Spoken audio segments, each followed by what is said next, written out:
Olá, amigos. Aqui é o Isaías Costa e essa é a leitura comentada da obra Arte da Prudência de Baltazar Gracian. Hoje é o nosso encontro de número 25 e a gente vai ver dos aforismos 97 até o 100. Hoje é um encontro bem especial. A gente está na terceira parte exatamente desse estudo. Eles são 300 aforismos, então é um marco chegarmos ao 100. Estou bem feliz da gente já estar avançando bastante nessa obra tão incrível que é a Arte da Prudência. Nesse vídeo de hoje, pessoal, a gente vai falar sobre vários temas, mas principalmente voltado para a importância da sabedoria. O quanto a nossa vida ela pode se tornar muito mais leve, muito mais gostosa de viver quando a gente busca a sabedoria. Mesmo que a gente seja minoria, nós não estejamos nas grandes massas, não sejamos reconhecidos pela maioria das pessoas, mas a nossa vida ela se torna muito melhor e muito mais rica de significado quando a gente busca de fato a sabedoria. Vocês vão gostar das reflexões que a gente vai levantar nesse vídeo de hoje. Antes de começar, como eu sempre peço a vocês, a gentileza de darem um like, um joinha no vídeo. É super importante esse like, porque assim esses vídeos eles podem ser distribuídos, podem ser compartilhados com mais pessoas. É assim que o algoritmo do YouTube funciona. Quanto mais curtidas ele entende que é um conteúdo relevante e assim coloca como sugestão para mais e mais pessoas. Então peço a vocês essa gentileza de darem esse like. Da mesma forma no Instagram, Isaías Costa 14. Eu sempre coloco esses vídeos lá também. Vocês coloquem um coraçãozinho, compartilhem no aviãozinho de papel com os amigos de vocês. Assim mais e mais pessoas vão ter acesso a esses estudos, tá ok? Vamos lá, a gente começar pelo 97, que diz assim: construir uma reputação e preservá-la é o usufruto da fama.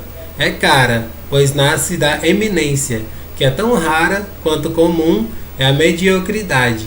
Alcançada, se conserva com facilidade. Obriga muito e produz mais. Constitui uma espécie de majestade quando se transforma em veneração, devido à sublimidade de sua causa e esfera de ação. Mas a reputação, que tem substância, é a que conserva o seu valor. Nesse aqui ele está falando sobre essa palavra que ele comumente traz nessa sua obra.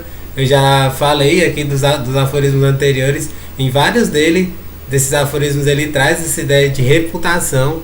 A reputação é como você é visto no mundo, como você é reconhecido pelas pessoas, pelo seu ofício, pelos seus valores, virtudes.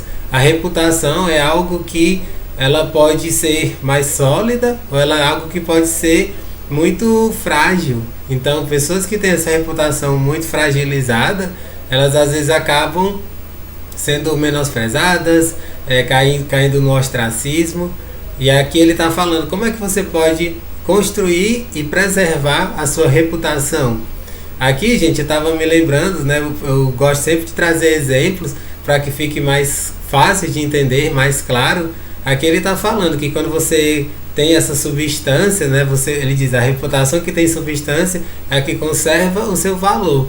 Eu vou trazer aqui um exemplo bem bacana para vocês entenderem como é que a gente pode construir uma boa reputação sendo humanos, sabendo que nós somos falhos, nós não somos perfeitos. Já falei isso inúmeras vezes aqui, que nenhum de nós é perfeito, e isso é muito bom quando a gente reconhece as nossas imperfeições e trabalha em cima delas para nos lapidar, para nos melhorar, aprimorar.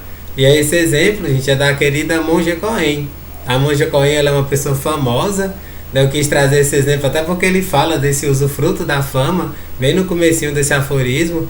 A Monja Coen é uma pessoa que se tornou famosa, não porque ela quis ser famosa, mas porque as suas palavras elas foram tão impactantes, elas tocaram tantas vidas, tantos corações, que ela acabou ganhando holofotes. Hoje em dia ela tem milhões e milhões de seguidores nas redes sociais.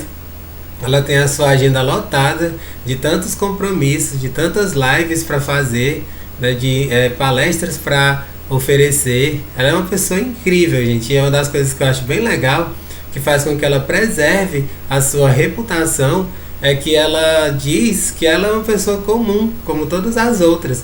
Ela também tem os seus defeitos, ela também tem as suas chatices, ela tem as suas picuinhas.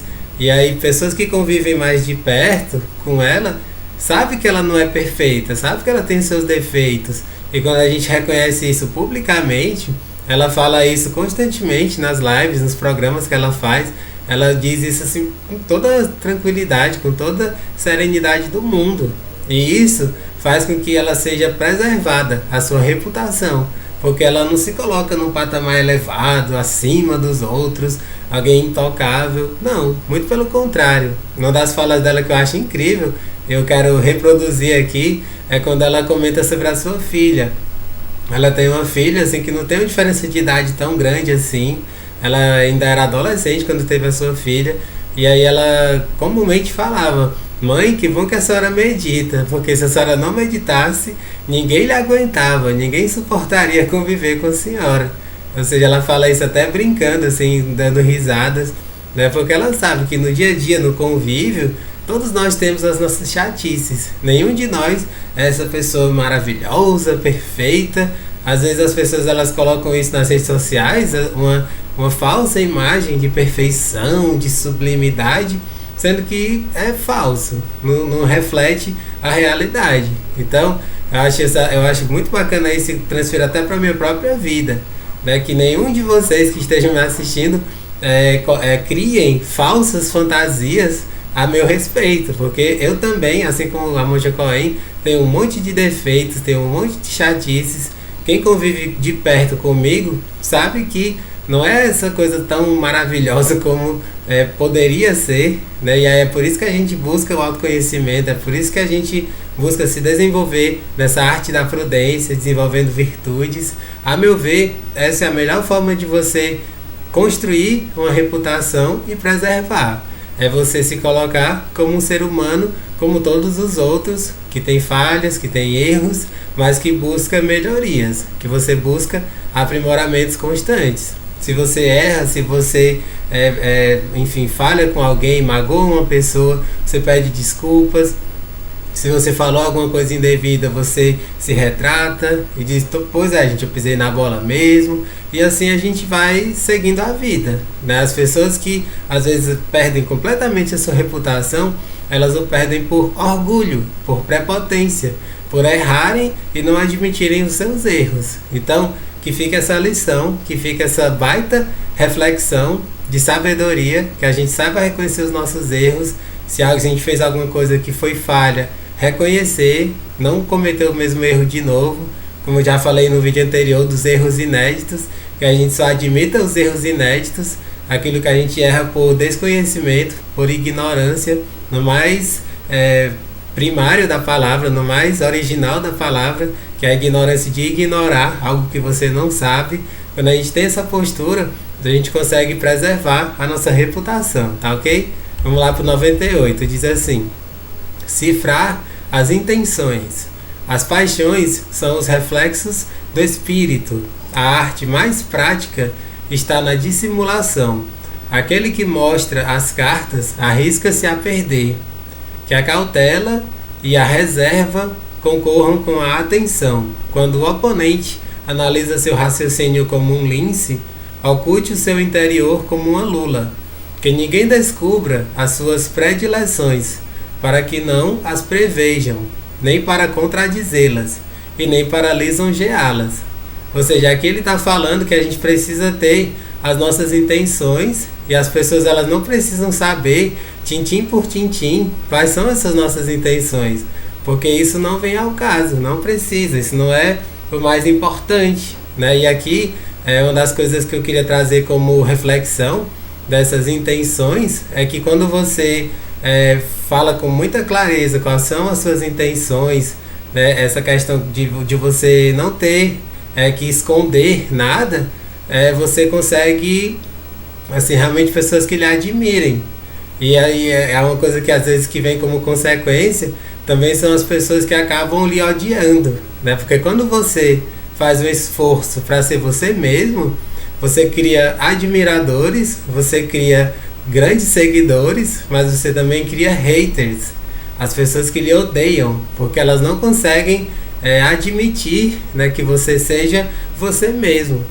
É como se elas refletissem através de você aquilo que elas gostariam de ser, entende? Muitas vezes os haters, as pessoas que odeiam as outras, são porque elas meio que se olham no espelho, né, através da outra pessoa.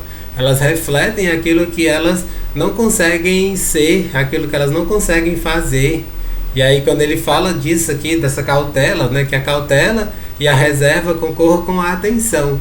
Ou seja, quando você tem essa reserva, né, quando você não quer assim denegrir a imagem de ninguém, coisas assim, você às vezes não é bem interpretado. Às vezes as pessoas acabam lhe odiando, né? E aqui nesse aforismo a gente pode trazer um pouco desse lado também, né? De que isso faz parte, isso acontece, principalmente com pessoas que compartilham conhecimentos, né? O que eu faço aqui, ele abre brechas para que existam pessoas que sejam haters, mas o que eu acho mais interessante é que, muito mais do que isso, se conecta com pessoas que pensam parecido, que almejam muito dessas coisas que eu trago aqui como possibilidade de transformação, de reflexão, e isso é muito mais importante. Essa é mais ou menos a ideia do cifrar as intenções.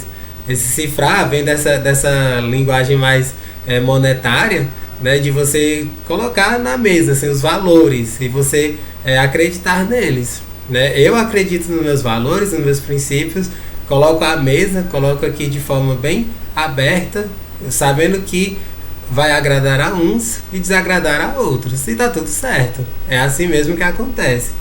Nessa hora até me lembro daquela expressão tão conhecida, né? Que nem Jesus agradou a todos, quanto mais nós meros mortais. Vamos lá pro 99. Realidade e aparência. As coisas não passam pelo que são, mas pelo que parecem. Raros são os que olham por dentro e muitos os que se contentam com as aparências. Apenas ter razão não basta, que o semelhante também o demonstre. Esse aqui é bem curtinho, né? Vou até ler de novo. As coisas não passam pelo que são, mas pelo que parecem. Raros são os que olham por dentro e muitos os que se contentam com as aparências. Apenas ter razão não basta, que o semblante também o demonstre. Aqui, gente, eu quero inclusive trazer, né, o que é muito em voga hoje em dia, que é as redes sociais. A maioria das pessoas, elas buscam as redes sociais para criar personagens. Ele tem até uma certa ligação com o aforismo anterior. Quando a gente fala da nossa realidade, quando a gente não tem máscaras, né, quando a gente não fica vestindo máscaras, até fazendo um paralelo com outro estudo que eu fiz aqui no YouTube, do arrancar máscaras, abandonar papéis. Se a gente não faz isso, a gente só cria aparências. A gente cria uma falsa realidade. É como eu tenho esse paralelo de realidade e aparência. Tem muitas pessoas que só têm aparência e não têm realidade. Quando elas buscam só a aparência, elas ficam na média. Elas acabam sendo medíocres. Medíocre é estar na média. Quando eu estava lendo esse aforismo, gente, para trazer um bom exemplo, para que ele fique bem fácil de compreender, é que hoje em dia, infelizmente, a maioria das pessoas, elas estão nas redes sociais em busca de curtidas, em busca de palminhas, em busca de coraçõezinhos, comentários elogiosos. Elas só querem, enfim, né, enaltecer o ego. Tudo isso é só para enaltecer o ego. E cadê a realidade disso? Se você for atrás de conhecer as pessoas realmente pela realidade, elas são falsas realidades. E aí eu me lembro, gente, de um estudo, eu não vou me recordar agora o título dele, né, porque são muitos, de uma pessoa que eu admiro muito, que é um psicólogo, né, ele faz um trabalho de estudos parecidos com os que eu faço aqui. Ele faz estudos no YouTube, que é o Vitor Antenori Rossi, né, ele faz estudos de livros, principalmente como o Livro dos Espíritos, alguns livros espíritas, mas sempre trazendo uma ótica da psicologia. E eu me lembro que num desses vídeos ele comentava sobre essa questão da aparência das redes sociais, as pessoas só buscando curtidas. E aí ele citou o exemplo de uma amiga que era linda. Ela tinha assim uma aparência de modelo, né? Uma mulher super bonita, super sensual, mas ela era ao mesmo tempo uma pessoa extremamente inteligente, estudada, que versava muito sobre psicologia, sobre filosofia, sobre metafísica, sobre as áreas mais diversas. E a princípio, nas redes sociais, Facebook, Instagram, ela escrevia textos, ela compartilhava textos de outras pessoas que traziam reflexões sobre autoconhecimento e tudo mais. Ela raramente colocava alguma foto sua, foto pessoal, e ela praticamente não tinha curtidas. As pessoas curtiam bem pouco as suas publicações, raramente tinha algum comentário. E aí ela começou a ficar triste, começou a ficar assim para baixo com isso, achando que isso não era importante, que não valia a pena fazer. E aí parou. E aí começou a entrar na onda, como se diz. As pessoas que mais recebem curtidas e tudo mais, no Instagram principalmente, são aquelas que exibem corpos, que colocam as fotos cheias de filtro, cheias de photoshops, fotos sensuais. E aí, por ela ser lindíssima, ter um corpo atraente, ela começou a fazer isso também. Começou a colocar fotos suas, fotos com aquelas poses de blogueirinha, e aí começou a bombar de curtidas e de pessoas querendo seguir. E aí ela começou a entrar nessa onda, gostou e tudo mais. E aí eles, por serem amigos, ele chegou a questioná-la por isso. Por que ela estava fazendo isso? Fazendo algo que não era a essência dela. E aí ela disse, pô, eu queria muito que as pessoas curtissem o que eu coloco, mas ninguém curte, então eu vou fazer o que as pessoas curtem. E aí ele estava trazendo reflexões sobre isso, o quanto isso é perigoso, né? De você acabar entrando na onda, caindo na média. Quando você é fora da média, é muito comum, você não tem muitas curtidas. E aí você precisa ter autoconfiança para sustentar isso. Se você não tem, você vai acabar voltando para a média. Eu gosto sempre de trazer, gente, essa ideia, que inclusive tem estudos falando sobre isso, da mediocridade. É tipo uma curva, gente, ela é uma curva de Gauss, como a gente vê na matemática. Ela tem a parte mais da esquerda, das pessoas que são vistas como pouco versadas, pouco inteligentes. Elas são um público muito pequenininho. Aí depois vem uma curva crescente exponencialmente, ela sobe, e aí lá em cima, né, tem um platô gigantesco, que são as pessoas da média. E aí depois você vai descendo, e lá no final, uma pontinha muito pequenininha, um número extremamente restrito de pessoas, são as pessoas geniais. Ou seja, em resumo, tem pouquíssimas pessoas que são imbecis, pessoas que não têm um pingo de raciocínio, né? Pessoas que estão muito abaixo da média, mas a maioria das pessoas estão na média, e um número extremamente ínfimo de pessoas são geniais. Talvez essa pessoa que o Vitor Antenori trouxe nesse estudo, nesse exemplo, fosse uma pessoa que estava tendendo para essa curva já da genialidade, só que não sustentou isso e acabou voltando para a curva da mediocridade. Ou seja, será que vale a pena isso? Eu quero me esforçar cada vez mais para tender para esse lado das pessoas que querem ser geniais, que querem trazer algo estupendo, algo que possa trazer transformações para as pessoas, para a sociedade. Só que isso não tem visibilidade, isso não tem assim um grande alcance, mas isso é o de menos. O importante é você fazer de coração, fazer com entrega, entende? Então essa é mais ou menos a proposta desse aforismo. Eu quis trazer esse exemplo porque ele é muito bom, é um exemplo que facilita demais o entendimento da proposta do Baltazar Gracian, que a gente deixe de aparências e seja autêntico, e sejamos quem nós realmente somos, sem medo e sem essa busca por aplausos, por reconhecimento, porque muitas vezes ele não vem, e tá tudo certo. Se não vier, você fez o melhor que você pôde, e isso é o mais importante. Vamos lá pro 100, o último de hoje, pra gente concluir o vídeo, que diz assim: homem sem ilusões, cristão e sábio, filósofo refinado, mas não demonstrar, muito menos ostentar. Já não é respeitada a filosofia, embora constitua o principal exercício dos sábios. Caiu em desrespeito à ciência da prudência. Sêneca introduziu-a em Roma e por algum tempo ela empolgou os nobres, mas agora é considerada inútil e impertinente, e não obstante, desfazer ilusões sempre foi um quitute para a prudência e um dos prazeres da retidão. Esse aforismo 100, gente, ele está totalmente conectado com o anterior. Aqui ele está falando sobre você ter valores e virtudes cristãs, essa sabedoria da filosofia refinada. Isso é algo que cada vez está sendo menos reconhecido. Aqui eu quero inclusive fazer uma ressalva. Esse livro aqui ele já tem alguns séculos que ele foi escrito.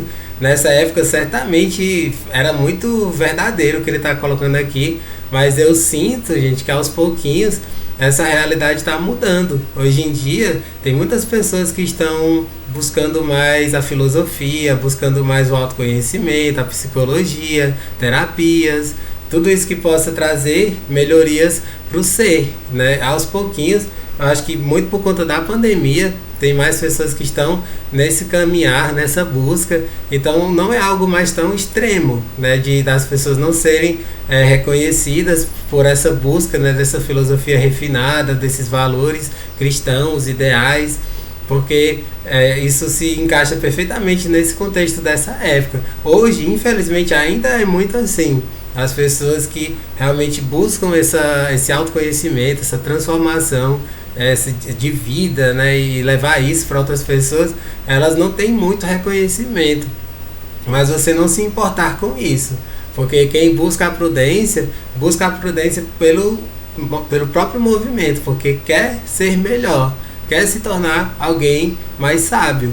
É um movimento individual. Se outras pessoas elas seguem você, elas acompanham você, maravilha, isso é algo como um acréscimo, mas que isso não seja o norte para você, porque senão você pode esmorecer e não seguir nesse caminho tão bonito, tão transformador, que é o autoconhecimento. Jesus Cristo, né, que é o ideal máximo dessa cristandade, ele não estava nem aí se as outras pessoas não queriam seguir esse mesmo caminho que ele desenvolvia a compaixão, esse amor incondicional, né? Tanto é que até mesmo na hora da cruz, na hora mais difícil, ele falava: Pai, perdoa-os porque eles não sabem o que fazem. Esse deve ser o nosso norte. A gente precisa buscar esse ideal cristão tão bonito, tão poderoso e tão transformador. Essa é mais ou menos a proposta desse aforismo. Não tem muito que a gente se aprofundar nele. Essas coisas eu já falei de certa forma em vídeos anteriores. E é isso, gente. Espero que vocês tenham gostado das reflexões desse vídeo de hoje. Muito bacanas, né? Bem diversas, como sempre. Né? Esse livro é muito vasto. Tem reflexões muito dinâmicas, muito diferentes. Cada aforismo é uma aula. Né? Espero que vocês tenham curtido. Não deixem de dar um like no vídeo, para que esse vídeo possa chegar para cada vez mais pessoas. Se inscrevam no canal, compartilhem com os amigos de vocês, e assim a gente vai seguindo juntos, crescendo juntos. Um grande abraço e até o nosso próximo vídeo.